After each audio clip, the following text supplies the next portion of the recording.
আপনারা দেখেছেন গতকাল গোপালগঞ্জ সফর ছিল। এই গোপালগঞ্জে পথসভা ছিল, সেখানে আমাদের নেতৃবৃন্দ বরিশাল থেকে রওনা হয়ে গিয়েছে। প্রতিমধ্যে হাসিনার দোসরেরা তারা আমাদের এই বহরের উপর হামলা করেছিল। হামলার পরে এই নেতৃবৃন্দ তারা দমে না গিয়ে বরং যেখানে পথসভা হওয়ার কথা ছিল সেই স্থানে গিয়ে তারা পথসভা বাস্তবায়ন করেছে। তারা যখন ফিরে আসছিল আবারও হাসিনার গুন্ডা বাহিনী ওই মুজিববাদের আদর্শের দালালেরা তারা আবারও সেখানে হামলা করে, তারা আমাদের নেতাকর্মীদের উপর অতিরিক্ত হামলা করে, গুলি বর্ষণ করে, কয়েকটি আমাদের যে গাড়ি ছিল সেগুলোকে গুলি করে ঝাঁঝরা করে দিয়েছিল এবং আমাদের অনেক ভাই আহত হয়েছে। আমরা আজকে সারা বাংলাদেশে বিক্ষোভ কর্মসূচি পালন করছি। বর্তমান সরকারের কাছে আবেদন জানাতে চাই, এই খুনি হাসিনার দোসরদেরকে অনতিবিলম্বে গ্রেফতার করে আইনের আওতায় আনতে হবে এবং মুজিববাদ মুর্দাবাদ এই স্লোগানে সারা বাংলাদেশ প্রকম্পিত হবে।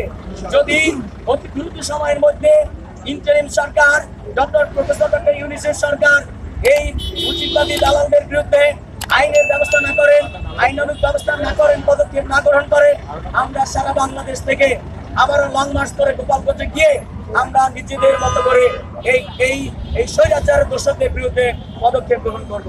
অতএব সাংবাদিক ভাইদের সারা বাংলাদেশের চাই যে জুলাই গণঅভ্যুত্থানের মাধ্যমে স্বৈরাচার হাসিনার পতন হয়েছে, তার পক্ষে আর কেউ রাস্তায় নামবে না। যদি নামতো তাহলে এই যে সময় অতিবাহিত হয়েছে এই সময় নামতো আছে যাদের পিছনে তিনি কোটি কোটি টাকা ইনভেস্ট করে এই রাজপথে নামানোর চেষ্টা করছে, আমরা তাদেরকে সফল করতে চাই।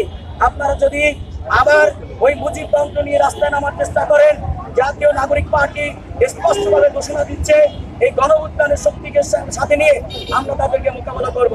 আমরা রাজনৈতিকভাবে মোকাবেলা করব এবং আমরা সাংগঠনিকভাবে মোকাবেলা করব। আগামী বাংলাদেশ মুজিববাদ মুক্ত বাংলাদেশ হবে। আগামী বাংলাদেশ এই মুজিবের আদর্শ, স্বৈরাচারের আদর্শ, সেই আদর্শ থেকে একটি গণতান্ত্রিক বাংলাদেশ হবে।